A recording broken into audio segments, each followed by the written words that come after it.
नमस्कार हमारे प्यारे दोस्तों, आज मैं आपको सुनाऊंगा बाप बेटे की रुला देने वाली हिंदी कहानी।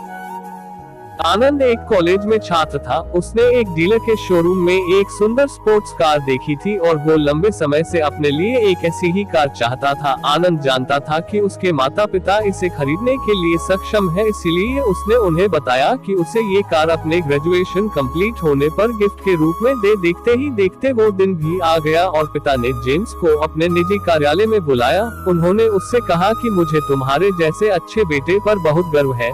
उन्होंने उसे बताया कि वह उससे कितना प्यार करता है और उसे एक प्यारा रैपर से लिपटा हुआ उपहार दिया। आनंद उस छोटे से गिफ्ट के डब्बे को देख निराशा महसूस करने लगा, लेकिन वह जानने के लिए उत्सुक था कि ऐसा क्या था उस बॉक्स में। इसलिए उसने बॉक्स तुरंत खोला और उसमें एक लाल कपड़े से लिपटी भगवत गीता देखी। आप अमीर हैं और आप मुझे केवल एक गीता दे रहे हैं।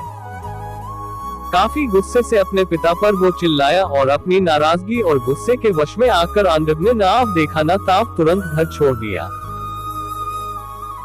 काफी साल बीत गए। आनंद अब एक सफल व्यवसाय बन गया था। वह अपने जीवन में खुश था। उसकी शादी हो चुकी थी और उसके 2 बच्चे थे। उनका परिवार एक सुंदर घर में रहता था, लेकिन उसके पिता के साथ टूटे रिश्तों के कारण उसकी आत्मा अभी भी आहत थी। आनंद अपने पिता का घर छोड़ने के बाद कभी उनसे नहीं मिला था।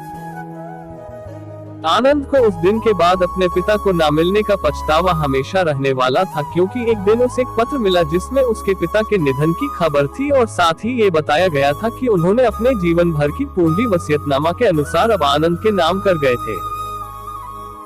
अपने पिता की सारी संपत्ति विरासत में मिली। तब आनंद अपने पिता के घर पहुंचा और कुछ महत्वपूर्ण कागज की तलाश करने लगा और गलती से उसे वही भगवत गीता का उपहार लिपटा हुआ मिला, जिसे देख उसे फिर उसी उदासी का एहसास हुआ। उस गीता को उसने अच्छे से देखा तो उस पर अपने पिता की हैंडराइटिंग में कुछ लिखा पाया। उस पर लिखा था, मैं खुद को बेचकर भी हर सपना पूरा करूंगा तेरा, बस तू सपने जरा बड़े देखना।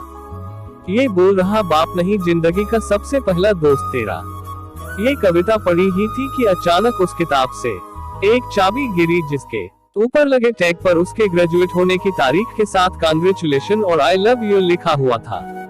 आनंद के सर के ऊपर से उसके पिता का साया तो पहले ही उठ चुका था और आज उसकी जिंदगी की सबसे बड़ी गलती के बारे में जानकर उसके पैरों के नीचे से जमीन भी खिसक गई। इस दिन आनंद की आंखें और रूह दोनों पछतावे के आंसू रोई।